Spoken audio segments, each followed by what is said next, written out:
Biosynthesis of nucleotides में आज purines का बायोसिंथेसिस हम लोग देखेंगे। प्यूरिन्स में डीएनए में या आरएनए में दो ही पार्टिसिपेंट आते हैं, ग्वानिन और एडेनिन, या इसके फिर डेरिवेटिव्स होते हैं। तो इससे पहले कि हम लोग बायोसिंथेसिस ऑफ प्यूरिन्स देखें, हमें इसमें दोनों कैंडिडेट जैसे कि एडिनोसाइन या ठीक है, एडेनिन ही लेते हैं पहले। एक बार स्ट्रक्चर उसका देखना चाहिए हमें, एडेनिन एंड ग्वानिन। अगर एडेनिन का स्ट्रक्चर देखते हैं तो हमको कुछ इस प्रकार का दिखता है वो स्ट्रक्चर। ये तो पैरामिडिन रिंग ही है, इसके साथ इमिडाजोल रिंग जुड़ गया।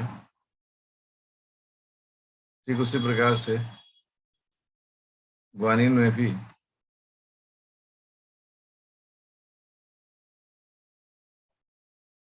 सेम फॉर्मेट है, वहां भी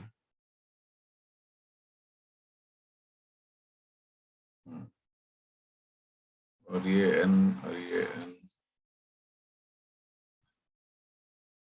यहाँ कार्बन कार्बन। अब देखिए इसका नंबरिंग का पैटर्न भी सबका है फिक्स, 1 2 3 4 5 6 7 8 9, 1 2 3 4 5 6 7 8 9। ये तो रिंग का फॉर्मेट हो गया। अब अगर एडेनिन में हम लोग देखते हैं इसमें क्या क्या चेंजेस दिखता है हमको। अच्छा, कुछ चीजें कॉमन है, उस कॉमन चीज को भी हम बना ही देते हैं यहाँ पर। यहाँ एक डबल बॉन्ड, यहाँ एक डबल बॉन्ड, ये दोनों में कॉमन है। अब यहाँ पर क्या चीजें हैं जो कि एडिशनली जुड़ा हुआ है। एडेनिन से यहाँ जुड़ा हुआ है NH2, इसके कारण N1 और C6 के बीच में एक डबल बॉन्ड है। C1 के पास एक हाइड्रोजन है, C2 के पास, इससे C2 और N3 के बीच में एक डबल बॉन्ड है, मतलब एडेनिन तैयार। ग्वानिन में अगर हम लोग देखें तो C6 के पास एक ऑक्सो ग्रुप है कीटोनिक, नाइट्रोजन के पास एक हाइड्रोजन है, C2 के पास अमीनो ग्रुप है जो कि एक यूनिक है। बस, तो अगर हमको पढ़ना है एडेनिन और ग्वानिन का, हमें देखना है बायोसिंथेसिस, तो हमें इनको तो देखना ही पड़ेगा, N1 C2 N3 C4 C5 C6 ऐसे करके। साथ में हमको इस अमीनो का भी देखना होगा हाल समाचार कि ये कहाँ से आया। एक दूसरा है कि अगर हम ग्वानिन में देखते हैं, ग्वानिन में रिंग का अंदर जो है वो तो है ही, साथ ही हमको इस ऑक्सो ग्रुप को और इस एमिनो ग्रुप को भी देखना होता है। तो इसका जो नंबरिंग होता है वो क्या होता है, C ऊपर 6, इसका होता है O ऊपर 6, और इसका नंबरिंग होता है C ऊपर 2। तो इस प्रकार से ये जो स्ट्रक्चर है, इस स्ट्रक्चर में यही सब खास बातें हैं जिन्हें हमें ध्यान देना चाहिए। 9वें नंबर पर जो नाइट्रोजन है उसके साथ वो हाइड्रोजन होता है जो शुगर के साथ जुड़ता है, और ये एंजाइम का कंट्रोल में होता है, इसलिए एंजाइम को पता होता है कि कहाँ किस चीज को जोड़ना है। तो पहला चीज ये हो गया। अब दूसरा हमको ये जानने का इच्छा होगी कि एक कॉमन रिंग में कौन सा एलिमेंट कहाँ से आता है। देखिए फिर से एक बार स्ट्रक्चर हम लोग ड्रॉ करते हैं बढ़िया सा। इससे बहुत लगातार क्वेश्चन रहता है इससे, इसका देनदार कौन।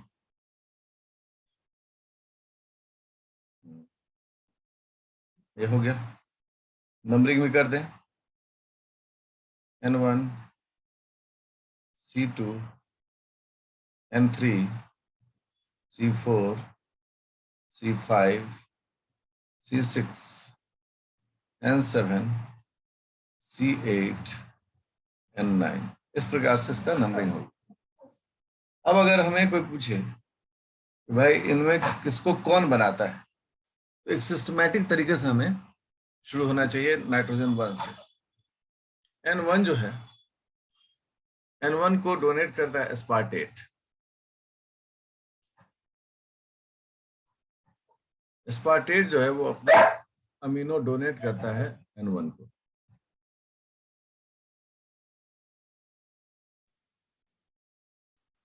तो N1 एस्पार्टेट अपना अमीनो डोनेट करता है, अपना ये NH2 डोनेट करता है। रहा C2 की बात, C2 को कौन देता है, इस कार्बन को कौन देता है, इसका नाम है N10 फॉर्माइल टेट्राहाइड्रोफोलेट। ये फॉलिक एसिड जो होता है ना, उससे डेवलप करता है। ये जो है ये C2 को देता है।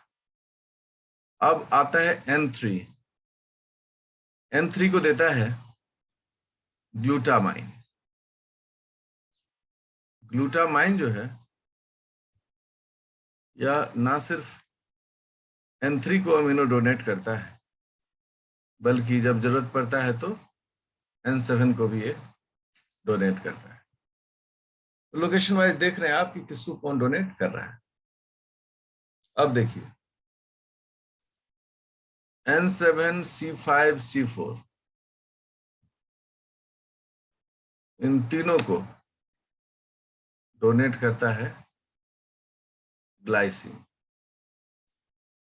ग्लाइसिन ये डोनेट करता है। C6 जो है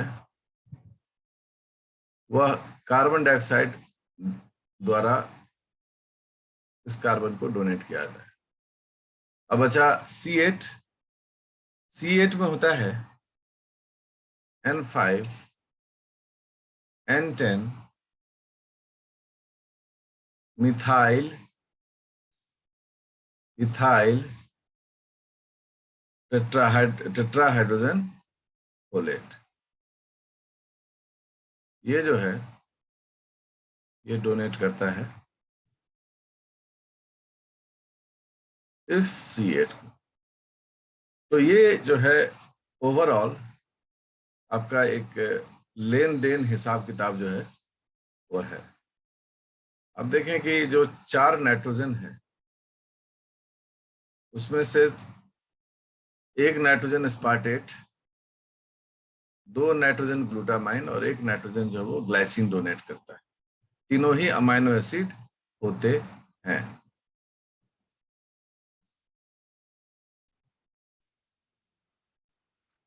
अब हमें स्टेप वाइज इन चीजों को देखना होता है।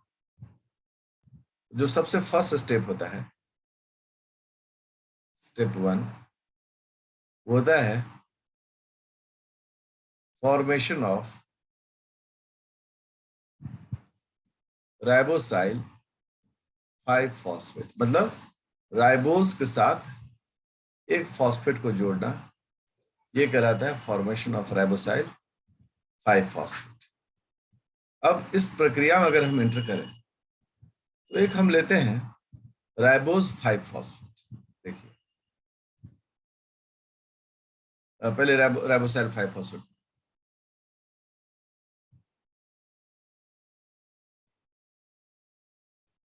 देखिए ये जो है उससे हम लोग बोलते रहे हैं अल्फा डी राइबोस।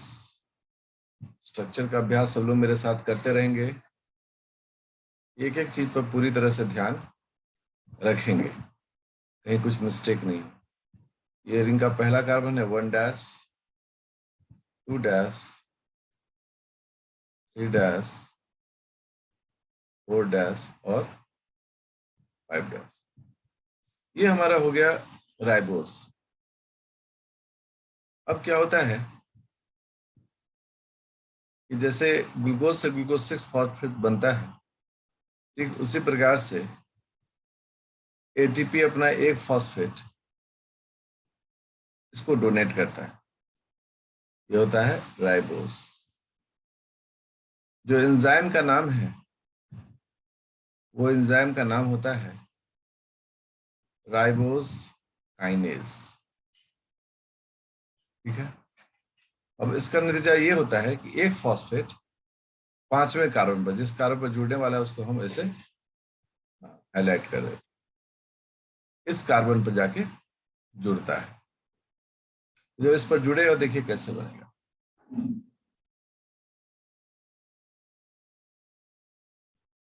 ठीक है,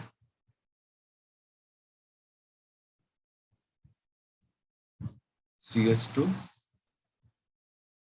ये ऑक्सीजन और यहाँ पर फॉस्फेट, ये हमारा जैसे ही बन गया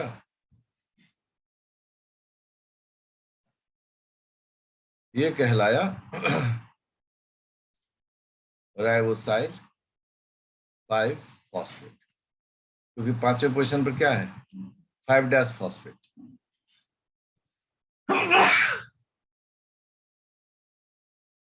5 डैश फॉस्फेट एक आसान सा स्टेप और ये प्रोसेस जाता है तैयार। अब नेक्स्ट स्टेप जो है स्टेप 2, जो स्टेप 2 होता है, उस स्टेप 2 में क्या होता है, अब हमें इसी राइबोस पर चीजों को जोड़ना है। तो राइबोस से देखिए कन्वर्जन ऑफ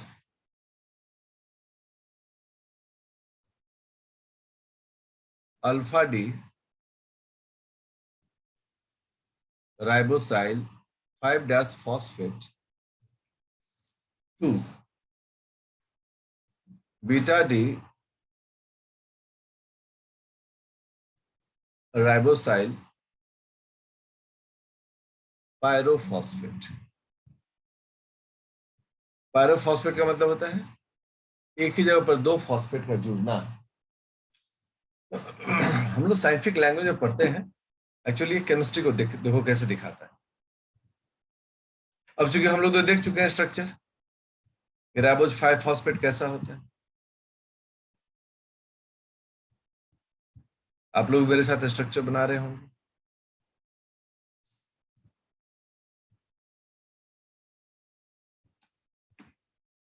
ठीक है, यहाँ जगह कम है, हम इसको ऐसे फॉस्फेट को यहाँ पर रख देते हैं।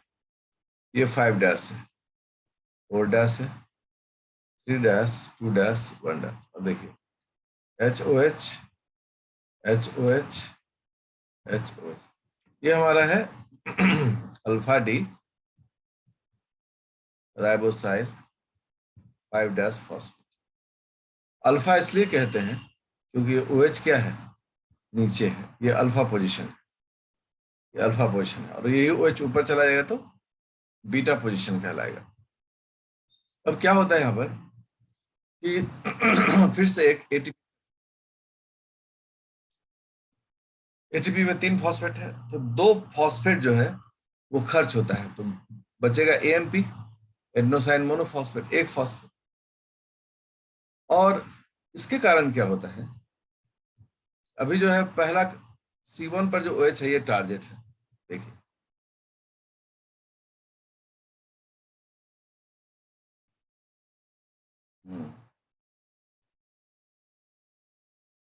देखिए क्या हो गया, 1 डैश पर 2 फॉस्फेट जुड़ गया, बाकी सब एज यूजुअल स्ट्रक्चर जैसा है उसी तरह का रहेगा। नहीं नहीं, यहाँ तो H है, यहाँ H, यहाँ CH2 फॉस्फेट, तो 2 फॉस्फेट यहाँ, एक और यह। अब इसका नाम क्या हो जाता है, इसका नाम होता है ribosyl, ribosyl 5 dash phosphate, phosphate 1 dash pyrophosphate, pyro क्योंकि ये बता दिया कि भाई ये 1' पर 2 फॉस्फेट जुड़ा हुआ है। देखिए, जैसे ही इस कार्बन पर ये पायरोफॉस्फेट होता है, इसका एनर्जी लेवल बहुत ज्यादा होता है और ये नीचे से ऊपर की ओर शिफ्ट करना चाहता है। अब जैसे नीचे की से ऊपर की ओर शिफ्ट करेगा तो रिएक्शन स्टार्ट होता है। अब रिएक्शन कैसे स्टार्ट होता है, उसी को इन कंटिन्यूएशन में आगे बढ़ा रहे हैं। अब होता है यहां पर ग्लूटामाइन का एंट्री। ग्लूटामाइन जो क्या डोनर है, NH2 डोनर, अपने जो अमाइड ग्रुप है उससे NH2 देगा। और जब ये उससे अपना NH2 दे देगा तो बचेगा क्या, बचेगा ग्लूटामेट। अब देखिए, जैसे ही ये अपना NH2 देगा तो किसको देगा, 2, 1' 1' को देगा। अब देखो स्ट्रक्चर कैसे बनता है। चूंकि अब 1' में फॉस्फेट सब ऊपर जा चुका है, ये हो गया और यहां पर जुड़ गया NH2। बाकी सब एज यूजुअल जैसा स्ट्रक्चर है वैसा ही है। अब इसको इतना हम हर बार स्ट्रक्चर नहीं बनाएंगे, लेकिन अभी तत्काल हमको ये स्ट्रक्चर बनाना पड़ रहा है तो हम इसको ध्यान दें। पहले पोजीशन पर क्या था, पायरोफॉस्फेट था। इसका मतलब कि पायरोफॉस्फेट क्या हुआ, निकल गया। तो रिजल्ट क्या होगा, हमको क्या दिखाना होगा, यहाँ पर हमको दिखाना होगा कि पायरोफॉस्फेट जो है PPI से कहते हैं वो निकल गया और ये हाइड्रोलिसिस हुआ है, तो वाटर यहाँ पर इन्वॉल्व हुआ है। अब ये जो आपका पहला पहला बंदा मिल गया यहाँ पर, ये कौन सा पोजीशन का नाइट्रोजन है। बढ़िया से आप लोगों ने, ये जो पोजीशन है ये बिल्कुल N9 का पोजीशन, ये 9th पोजीशन है। इस तरह से हम लोगों ने एक बीज रोप दिया और इसी बीज पर, इसी बेस पर हमको पूरा प्यूरिन का जो रिंग है वो बनेगा। जो एंजाइम है उस एंजाइम का नाम है सबस्ट्रेट।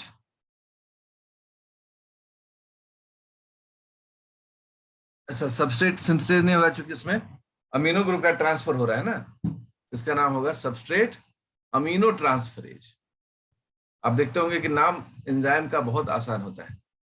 इसने अमीनो डोनेट किया है, नाम पड़ गया अमीनो ट्रांसफरेज, एंजाइम का नाम होगा। मीनवाइल अब क्रम निकल आया कि हमारा इसका जो पहला नाइट्रोजन है वो मिल गया। अब इसको हम लोग ऐसे लिखेंगे,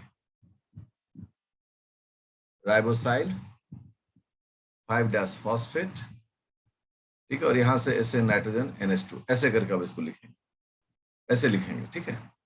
अब देखिए अगले स्टेप में क्या होता है। अब एंट्री हुआ ग्लाइसिन का। ग्लाइसिन का अगर स्ट्रक्चर देखोगे तो ग्लाइसिन का स्ट्रक्चर कैसे दिखता है,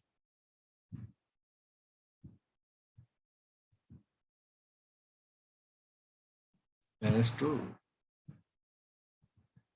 COOH।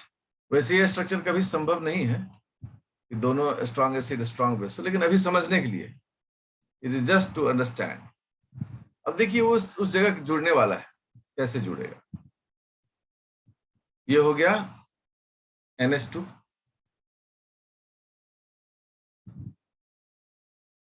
NH2। अब इसमें देखिए ग्लाइसिन जुड़ रहा है,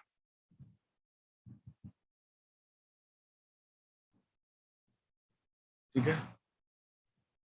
ये जो नाइट्रोजन है इस ग्लाइसिन में, ये हो जाएगा 7th पोजीशन, ये हो जाएगा 5th पोजीशन और ये हो जाएगा 4th पोजीशन। अब देखिए ये N1 है, इससे जुड़ा अब यहां पर आ गया डबल बॉन्ड O, ठीक है, NH2, ये पोजीशन हो गया 7th पोजीशन, और यहाँ CH2 है, ये पोजीशन हो गया 5th पोजीशन, और ये हो गया 4th पोजीशन। इस तरह से आपके मेंबर में ग्लाइसिन ने भी क्या किया, एंट्री कर दिया साहब। और अब NH2 में से एक तो H हटाना पड़ेगा क्योंकि जुड़ गया है। अब ये जो है किसके साथ जुड़ा हुआ है, ये जुड़ा हुआ है राइबोसाइल 5' फॉस्फेट। अब अगले स्टेप में आते हैं हम लोग, ठीक है। इस स्ट्रक्चर का नाम क्या होता है, इस स्ट्रक्चर का नाम होता है ग्लाइसिनामाइन, ग्लाइसिनामाइन राइबोसाइल 5' फॉस्फेट, यही नाम होता है। इतने पूरे स्ट्रक्चर को क्या कहते हैं, पूरे स्ट्रक्चर को कहते हैं ग्लाइसिन के साथ एक अमाइन ग्रुप जुड़ा हुआ है। ये ऊपर वाला ग्लाइसिन हो गया और ये क्या हो गया, अमाइन, तो नाम पड़ा ग्लाइसिनामाइन। अब अगले स्टेप में, अब यहां पर हमें अगले स्टेप में जोड़ना है किस पोजीशन पर, तो 8वें पोजीशन पर। अब देखो, अब हम थोड़ा सा इसको कलर करेंगे इसे, ये 7 हो गया है। अब 7वें पोजीशन से जुड़ना है कार्बन को, तो कार्बन डोनर कौन है, कार्बन डोनर है N5N10। देखिए इसको मैं से यहाँ एंट्री कराता हूँ, N5N10। उसके बाद नाम था मिथाइल इथाइल टेट्राहाइड्रोफोलेट। बड़ा नाम है लेकिन बड़ा मासूम है ये, इसमें कोई घबराने की जरूरत नहीं। अब जैसे ही इसने अपना ये डोनेट किया, देखिए स्ट्रक्चर कैसे बनता है। एन, मैं अलग अलग कलर यूज कर रहा हूं आपको समझने के लिए।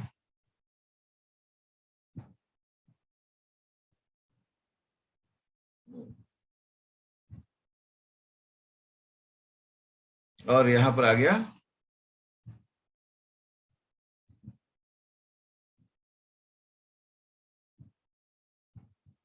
ये फॉर्माइल ग्रुप का ट्रांसफर हो गया। नंबरिंग भी कर दे हम लोग, ये हो गया नाइट्रोजन का 1 पोजीशन, ये हो गया 4, ये हो गया 5, ये हो गया 7, ये हो गया 8। अच्छा, इस नाइट्रोजन के साथ कौन जुड़ा हुआ है, राइबोसाइल 5' फॉस्फेट। इस तरह से हम देख रहे हैं कि हमारा रिंग जो है वो धीरे धीरे तैयार होना शुरू हो गया है। तो साहब यहाँ जुड़ गया, चीजें जो है जुड़नी शुरू हो गई। ये कार्बन पास हमको डबल बॉन्ड ऑक्सीजन डालना होगा, इसको बोलना नहीं है। ये स्ट्रक्चर के बाद, ये सब एंजाइमेटिक स्ट्रक्चर अभी हम डायरेक्ट रन कर रहे हैं। अब इस स्ट्रक्चर के बाद जो अगला टारगेट है वो क्या है, अगला टारगेट है कि हम कैसे जो C8 है उसको N9 से जोड़ दें। मतलब कि C8 तो हो गया हमारा, अब हमको, ये तो 1 नहीं है ना, ये तो 9 पोजीशन है, 9 पोजीशन, ठीक है। तो हम इस डायग्राम को एक बार फिर से थोड़ा सा सिस्टमैटिक बना देते हैं।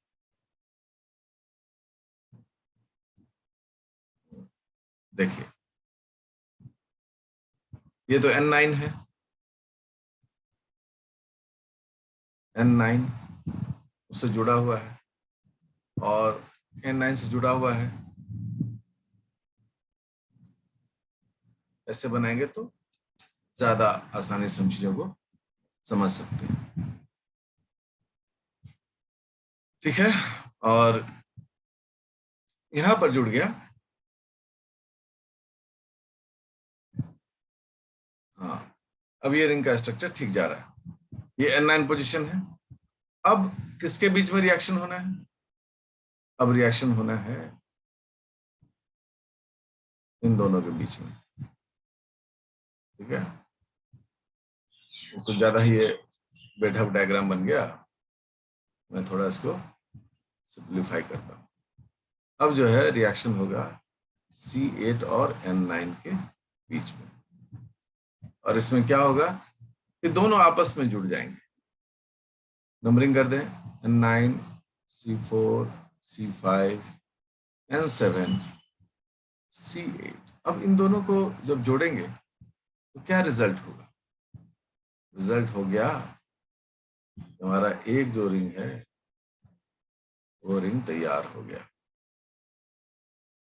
इस रिंग को हम लोग क्या कहते हैं? इस रिंग को हम लोग कहते हैं इमिडाइजोल रिंग, राइबोसाइल 5' फॉस्फेट। और ये साहब हो गया, ये हो गया 4 5 7 8 9। इस प्रकार से एक रिंग क्लोजर जो है वह हो गया। अब चूंकि वैलेंसी भी बैलेंस करना होता है, तो कार्बन का 4 होता है, लेकिन यहाँ पर तो एक ही हाइड्रोजन इसके पास, एक वैलेंसी जो है वो डेवलप होता है यहाँ पर। अब ये नाइट्रोजन 3 कार्बन 4 हो जाएगा, और इस तरह से आपका जो पहला रिंग होता है इसको हम लोग बोल रहे हैं इमीडाइजोलियम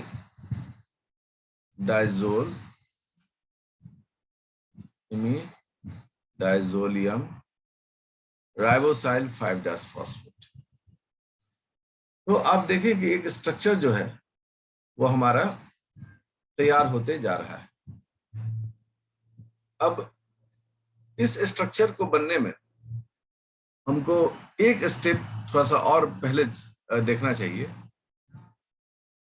जब पहले रिंग क्लोजर होने से पहले एक स्टेप एडवांस में कूद गए।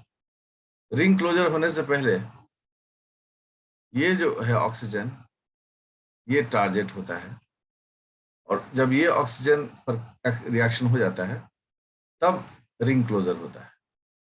हम एक स्टेप आगे जंप कर गए थे। यहाँ पर क्या होता है, यहाँ पर अमीनो ग्रुप आकर जुड़ता है, और उस अमीनो ग्रुप को डोनेट कौन करता है? एमाइड। मतलब किसका एमाइड? ग्लूटामाइन का एमाइड। तो देखिए GLN यहाँ डाल दी। GLN क्या होता है? अपना अमीनो डोनर होता है, NH2 डोनर। अब इसका रिजल्ट क्या होता है? अब मैं इतना कलरफुल नहीं कर रहा हूं क्योंकि शुरू में था कलरफुल। अब देखें, कार्बन कार्बन नाइट्रोजन कार्बन, ठीक है, NH CH2, यहां पर जुड़ जाता है अमीनो ग्रुप। यहाँ है राइबोसाइल 5' फॉस्फेट, ठीक है। ये जो जुड़ा अमीनो, इसका नंबरिंग क्या होगा? अब जब ये नंबर 3 हो जाएगा तब जाके ये अगला स्टेप जो है रिएक्शन से, मैंने कहा कि हम एक स्टेप क्या कर गए? जंप कर गए। और ये बड़ा सिस्टमैटिक होता है, इसलिए हम इसको बाद में आगे पीछे नहीं कर सकते। अब नंबरिंग इसका क्या हो गया भाई? इसका नंबरिंग हो गया 3। इस तरह पैरामिडीन रिंग जो है हमारा बन ही गया, मतलब ये इमिडाजोलियम रिंग बन गया। अब हम इसमें इंटर कर रहे हैं अपना, अब हम इंटर कर रहे हैं पैरामिडीन रिंग बनाने। इस तरह से इसको हम लोग बोलते हैं अमीनो इमिडाजोलियम राइबोसाइल 5' फॉस्फेट। अभी बहुत ज्यादा नाम और एंजाइम पर हम बहुत ज्यादा नाम स्ट्रेस नहीं कर रहे हैं। अभी हम बेसिकली इस रिएक्शन के मूवमेंट को हम आपको सिखा रहे हैं। यहाँ पर तो हम सब जान रहे हैं कि यहाँ पर है CH2, यहाँ पर एक हाइड्रोजन है। ये एक बेसिक अभी फंडामेंटली ये प्रोसेस चल रहा है। अब जो है हमारा अगला टारगेट, वो टारगेट है कि हमको इन दोनों कार्बन के बीच में एक डबल बॉन्ड का फॉर्मेशन कर देना है। तो ये जो फॉर्मेशन होता है यह रिंग क्लोजर के साइमल्टेनियसली होता है, और इसमें क्या होता है, एक हाइड्रोजन यहां से गायब हुआ और यहाँ पर एक डबल बॉन्ड आके तैयार हो गया। एक प्रकार से हम रेडी हो जाते हैं कि अब हमारा इमिडाजोलियम रिंग बन के तैयार है। अब हम अगले स्टेप की ओर इसमें बढ़ सकते हैं। अगले स्टेप में जो हमारा टारगेट है कार्बन है, मतलब C5 कार्बन। अब देखें, अब यहां पर एंट्री होता है कार्बन डाइऑक्साइड, और कार्बन डाइऑक्साइड की एंट्री से क्या होगा ये नेक्स्ट क्लास में हम लोग देखेंगे।